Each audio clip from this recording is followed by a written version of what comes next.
सलमान ए इकन क्या करेगा ইকান গোয়া মারেগা খাইগা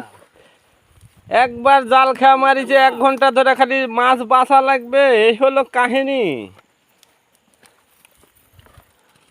ওখানে মাছ দিলে মনে হচ্ছে আসতা না ওরে ডাই তুমি তো দেখছি যেই বড় বড় পুঁটি তোমারটা পরিচার বাড়াবা পারেনি জাল ভালো তো জাল ভালো পরি গেছে মাছ সব ওটাতে ছোট ছোট করে পরি তুমি আস্তে আস্তে টানো আস্তেই টানিছি রে ভাই বিষয় এখানে প্রথমে তো ঠিক দিছি মানে জালটাতে টানি নিয়ে আসমু আনা না দেয় আমি তো মনে গোজর গোজর বাঁধিছি উস্তাদ এগুলো কি উস্তাদ এ মধু মধু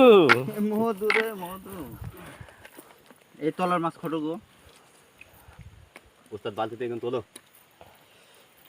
খোলা আরে তুলতাছি থামো আগে হ্যাঁ আগে ভেড় মারলি গোয় বাজে গেছে আমার আর আসলে